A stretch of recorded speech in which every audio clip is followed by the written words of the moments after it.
welcome to another edition of the AACFB's Front and Center. Today we have Troy Vosberg, CEO of Finance Scope and a director on the board of the AACFB. Thank you.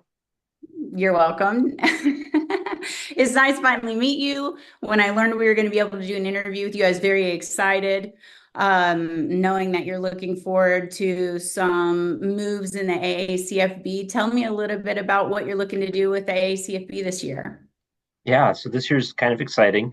There's some things that we have been working on, I think, in the background in regards to some benefits to a lot of the members, but then also a couple things for some long-term ideas and hopefully something that's going to be able to be there for a long time down the road. Some future planning by some people that we're really moving, I think, headstrong with, and hopefully can relay a little bit of that as we move along down the line. I'm sure everyone will find out a little bit later on that, but it's exciting. I've been a director at large for the last year, and obviously have intentions to move through the different positions on the board anyway, and so excited to continue to be with the board for the next few years and see what we can get done for the whole organization. Absolutely. I've always thought that was one of the most interesting things and fun things about the AACFB is that you didn't just get voted into one position and serve a term. You got to rotate around and really understand all of the different facets of the AACFB from the different positions, whether it be treasurer or vice president or president.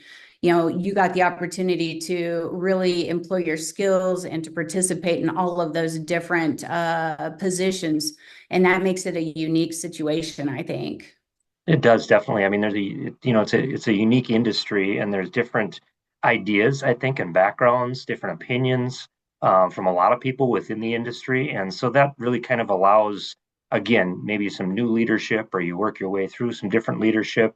The people before that, can obviously take examples of leaders that have been in front of them and try to continue on with what they've been trying to do. But then there's other ideas then that filter in too whenever you update, I guess, your members, and as far as the board's concerned, and so there's some fresh ideas that maybe the same group of people wouldn't have thought of, that you can keep increasing, I guess, the benefits of being part of the association. And it does a fantastic job for us brokers out there at this point, and so it's exciting, and like you said, it's unique. We'll be able to obviously move more and more people through with better and better ideas as we keep moving along.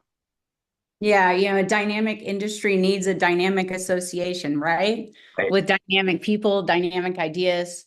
And you used the word unique. I've used it. We were just talking before we started recording about how unique this industry is. So I always want to know, how did you get into this unique industry? Yeah, it's interesting. Numbers have always kind of been something that I've loved. I'm a customer relations guy from the start. I had an opportunity. I'm very lucky to have an opportunity quite a few years ago to be part of probably the largest, or one of the largest, ag and construction equipment dealer groups in the world. And they had an opportunity to possibly start building a finance division within that group as they were growing. And I had, again, just an opportunity to kind of step in, and luckily, I guess, received the nod, got the position, was able to kind of start that a little bit from scratch. Some of it had been done prior, and I came from actually doing some financial planning and some tax preparation for some retired people. My wife and I were out in Phoenix, Surprise, Arizona, and we're originally from North Dakota. And this company is based out of North Dakota and gave us an opportunity to I guess, come back, raise our kids here. And so we kind of jumped on it. And so it was very unique. My side of the family, both sides had farmed prior up to that point, and it was just something that kind of always been in my bones. So this popped up. It was financial. I said, let's take a shot at it, and spent just about 8 years there, working directly with the dealerships, working with the different direct lenders, banks that we utilize for retail financing, some floor planning, different things like that. I've worked with the insurance side of the business, extended warranties, physical damage insurance, loss damage waiver insurance with the rental division. And so got a pretty diverse background, but then also got to meet a lot of different people. I was lucky enough to be on one of the national boards for one of the brands and got to meet a lot of leadership through there. And getting towards the end of that, it was kind of unique, but there was an opportunity at that point, and I kept kind of feeling that there was different areas that the dealerships out there were kind of missing. There was holes, there was gaps on different things that we really felt, I guess, in the back of my mind, weren't really addressed or hadn't been addressed in the industry yet. And with the people that I had a chance to create relationships with, did a lot of talking, and they kind of saw a little bit of the same thing. And so we decided to start our own company and try to get into and fill those voids, basically, is what we did. So my background comes from the dealerships side of the world, and it was ag dealerships, it was construction dealerships, forestry dealerships. And so we took a look at kind of who they were utilizing, a lot of captive finance companies, and which are fantastic, provide programs, but there's other areas that maybe those aren't covered as well. And what I always noticed was a lot of the salespeople, really kind of got lost once it got to that point. It's pretty easy when you have your road paved in front of you with your captive finance company, but then all of a sudden it kind of breaks off to the side a little bit, and you're like, all right, which road do I take here to help? And I noticed that was kind of the same all over. It was it was different than what I would say maybe like an automotive industry is in regards to finance. I mean, they all have their own departments. Everything's kind of handled right there at the dealerships, where it was all kind of handled on the sales end. Really for the departments and the dealerships themselves. And put it this way, the salespeople are going 100 miles an hour, 10 different directions all day long. And sometimes that's just not the best usage of their time. And also, you can only focus on so much and be good at so much, I think, at that point too. So it was an opportunity that I realized that most of the dealer groups out there really didn't either have even a department or anyone even leading that at that point. It was a matter of a couple different banks that they were all going to the same place, and if it didn't fit, didn't fit. And unfortunately, they would lose deals. And so my biggest thing was I wanted to find something that I could put together that we could go into these places, we could help these dealers out there simply not lose deals anymore. There are situations, obviously, where it's just not going to work. But most of the time, if you find the right resources, how many thousands of opportunities or lenders are there out there, private capital, anything there where you're able to put some of this stuff together. And it's just something that I think we tried to marry between the dealerships and the banks and just kind of make them understand how the other one thinks. And by doing that, we gradually added, different companies anyway, or different places anyway, to be able to try to solve some of that problem. And so we started Finance Scope, and we've been running Finance Scope for the last about 8 years. And that's gradually what we've been doing is trying to improve that process and being able to reach out to all those dealers and customer base now and provide them with options that maybe they never had before. Yeah, that's a great service to these dealers and the sales reps, because you're right. Not only are they not able to utilize all the options available to them, but they can't keep up with all the options available to them. And so that's a value add. I mean, after 8 years, I'm sure you've refined it pretty well. Yeah, you have a well-oiled machine at that point, right?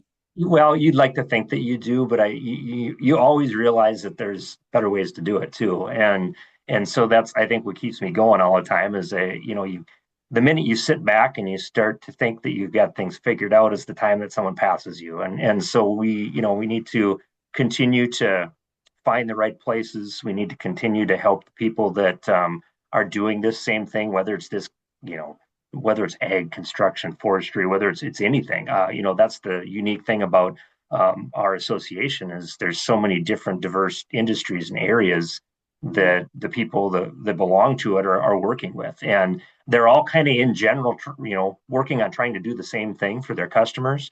So there's ways that you can kind of come together and figure out different opportunities and hopefully keep moving things forward and improve it, maybe not on a daily basis, but I think, often there's a lot of improvements that seem to keep coming out each year. And so it's exciting. I mean, we're in a world right now with with a lot of AI obviously starting to come into the industry and knowing how and what to do with some of that at that point.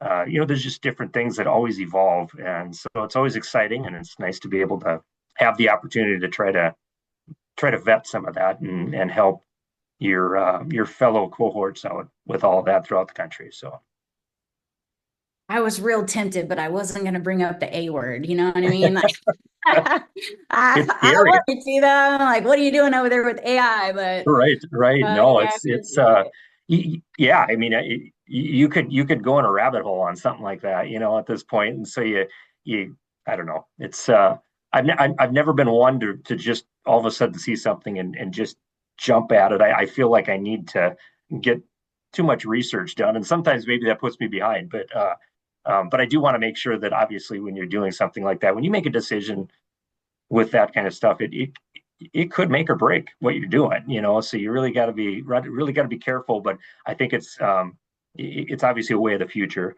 It's something that's going to happen. It's going to evolve just like everything has, and we'll see what happens as we go. A lot of we're starting to get more and more associate members, I think, that are involved with some of that as well, which is going to help to be able to have direct contact with those people and hopefully helping our whole association.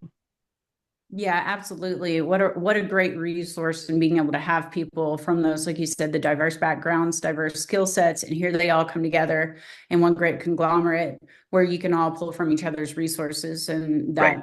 that is the AACFB. So I love that. But just like you talked earlier, you started seeing that there was a gap and there were things that were needed, and then you created a solution. You created a business finance scope to fill that demand, to supply that demand. And so now there's a supply and demand that's going on with AI and people needing to know about it and people wanting to implement it. And then, like you said, people wanting to research it and stay ahead of the curve while still having time to research it. So I'm eager to see what the addition of those individuals to AACFB are going to be bringing to the table. It's no doubt going to be life-changing, business changing, and a complete evolution. So I'm excited about it. Sounds like you are too. So Yeah, I am. Yeah, some that very word, smart people out there, that's for sure. So it really is. So tell me, Ed, what are you looking forward to this year? What's the highlight of the year that you're looking forward to, you think? Um, I don't know. Well, for now, I live in North Dakota, so anything warmer is good for Yeah. me at this point. That's the big thing. We try to get south a little bit. But yeah, no, Right. I look forward to our annual conference. Obviously, it's going to be the 35th anniversary, Wow. of the association. So there's a lot of great things that are planned for that and that'll be in Florida. That'll be in Orlando at that point. So we're excited about that, and of course, getting things set up obviously for the expo later on in the year is exciting. But yeah, it seems to me it seems to me that there is I don't know. People, you hear both sides of the story in regards to are things going to be good, are things not going to be good this year, et cetera. And I don't know. I think I think we've got to a point. I'm hoping where people have kind of maybe settled a little bit with what's going on, and things could change rapidly. But it seems like we're seeing steady business come across. So I hope that continues to increase as we go along throughout the year. I'm very positive it's going to be a pretty solid 2026, and put that into forecasts obviously already. So it's going to have to happen. I guess that's the way it's going to need to be. But That's how it uh, goes. right. But yeah, I feel really good about where things are at. at this point, and hopefully we can continue to, work on the improvements that we need. So.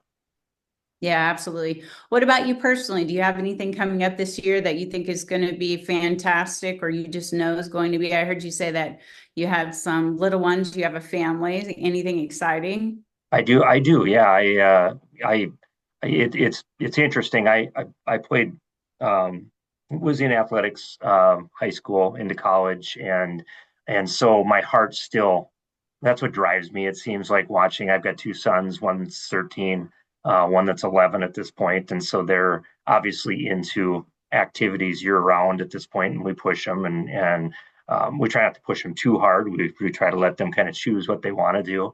But I've had the opportunity to coach uh, one of them since the oldest one since they were about 8 in regards to basketball and baseball and their travel teams. And now that he's getting a little older, not so much on the travel and the basketball, but we're still coaching the travel team, at least for baseball this year. And there'll be a 14U Babe Ruth team, and they're solid. So that's my summer. I enjoy, besides working and putting this together. It seems like that's where I'm running, and luckily my wife loves watching ball and of course watching him.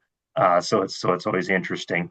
My youngest 11-year-old has Down syndrome, and so he has been involved the last couple of years with Special Olympics. And about 5, 6 years ago, I had the opportunity to start coaching the basketball team here locally in Special Olympics, and so we've been able to do that. I always look forward to that every year into that season as we move forward, and so he's progressing through that stuff right now at this point, and of course always looking up to his older brother and trying to I guess probably copy him in many ways that maybe sometimes are good and some aren't so much. But yeah, Yeah, that's always emulating your exciting for siblings, us. So right? yeah, Yeah. yeah, and yeah, it just leads us one into the other. I get an opportunity to spend a lot of time with family. I do. I spend a lot of time with family. My oldest, him and I, we do quite a bit. We golf a lot together. He'll play a little bit on probably the junior varsity team, maybe varsity team this year as a golfer, as a young kid. He's in 8th grade right now, and can't believe it when I say that. But we do that. We do a little hunting together. We fish together. We even go out and ice fish together. So we just got done doing that last weekend. Most people who haven't done that think we're crazy, but it's a great bonding time. So I always look forward to those seasons as they progress. That sounds fun. I with a family that sports together sticks together is what I Yeah, say. yeah, And when you have two of them in sports and they're doing their own thing, and then they can come home and brag about how well they did or cheer each other on, there's right, nothing better than that, right? right. And there's some good competition that comes out of that between them too. So it's always exciting watching them. Absolutely. As a parent, I know that that's some of my most fun times is watching them interact together and they're talking about, well, you can't do this, or I did this today. What did you do? Right. You know, it's always a good fun and it's a good prompter for that growth and knowing that you have a sibling there watching out for you or watching you or cheering you on or whatever. You know, your parents are great too, but there's nothing like that, the sibling love and rivalry that goes together. I think is Correct. absolutely Correct. fantastic. Well, good. Well, that sounds amazing. I'm excited for your summer too. And your winter with ice fishing. I've never been. Um, maybe one day.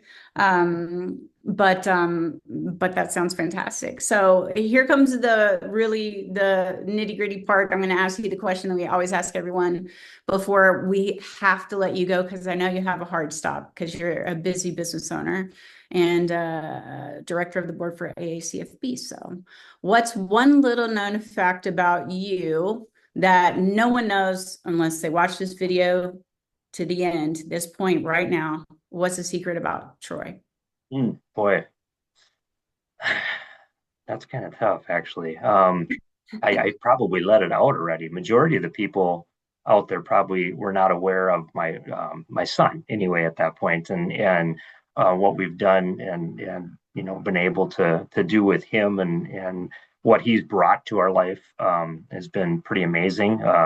We do one thing we do like to get involved with that probably a lot of people don't know is we like to get involved with parents early when they find out that their children or that they're going to have, children that might have special needs, especially the Down syndrome side of the world, because my wife and I did not know.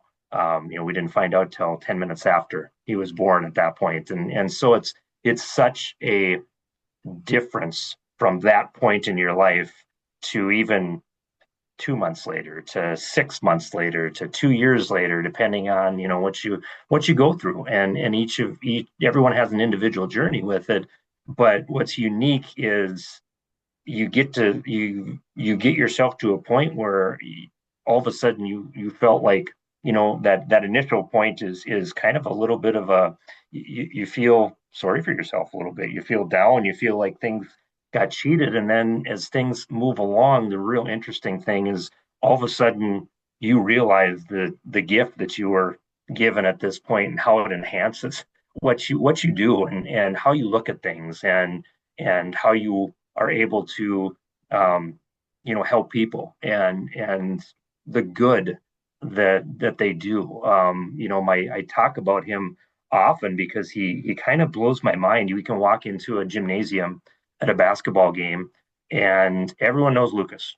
We're just Lucas's mom and Lucas's dad. And it's amazing. But he just has a little bit of this. I don't know how to say it, and I'm sure other people understand if they've ran into similar kiddos and everything. But they just have some aura about them that draws people.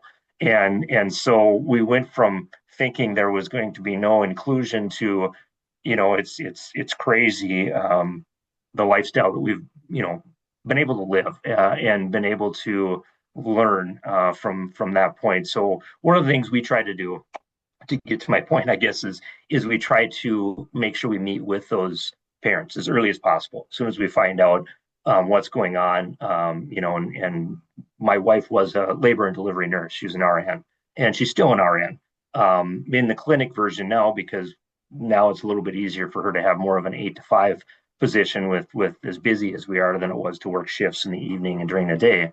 But so she went through a lot of that, and we still have a lot of people that we connect with that are still in those positions at the hospitals and everything, so we can get some heads up.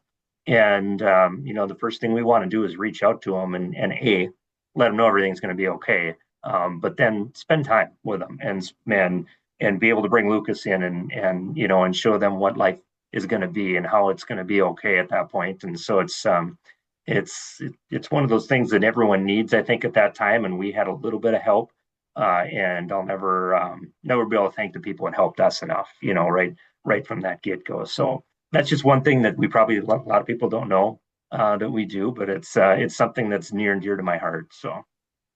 Yeah, absolutely. It sounds, Troy, like not just you, not just your wife, but your entire family has developed this amazing philanthropic spirit. And, you're taking that forward, you're paying it forward because someone else had that too. Correct. And when you start to combine those things and let them roll forward, what you end up having is an entire community, an entire country, then an entire world of people who understand things better and then now start to react to situations with a calmer head than what maybe they would have. And what a fantastic thing to have that. And man, how do you manage that with finance scope, and your wife is a nurse, and you're fishing and all of that? So I think that's amazing, and I really appreciate you sharing that with us. Yeah. Not something that I was expecting you to say, which means it is a perfect secret, but one that has just made my day and made me think about how we can all do that in our daily activities. You found something, you and your wife and your family found something.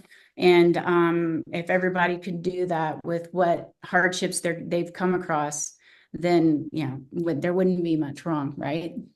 Yeah, no, and I appreciate that. And there's so much more we can do at this point, and we take the lessons and we put it into everything we do. I mean, it's one of those things where even business, it's really there's priorities, and there's different perspectives, and so when I have a tough day at work, when things just aren't maybe going my way, which happen probably just as much as, I mean, I think everyone can relate as Mhm. things that are good, right? When you're working in Yeah. this industry, and so I can step back and say, was it really that big of an issue at that point? And so it's really, I think, again, he's done a lot of things.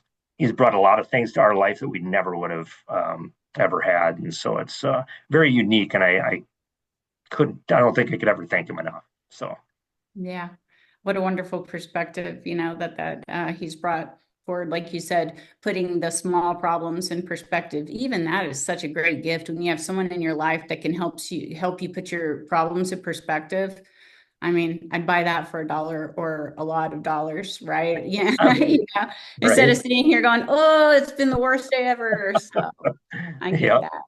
Well, I really appreciate you so much. I genuinely, this is one of the best and most fun interviews I've ever done for AACFB, and I've been doing this for several years. I'm so excited yeah, that you're a director on the board and that you have ambitions to continue with AACFB. They're going to be lucky to have you. We're lucky to have you, and you're lucky to have us. right, yeah, yes, I appreciate that. Because we're all helping each other out, and like I said, a big group of people. So thank you so much. Nice to meet you. And I don't want to keep you longer. I think we're past your hard stop now. That's okay. Thank you. You bet. Thanks a lot. You bet.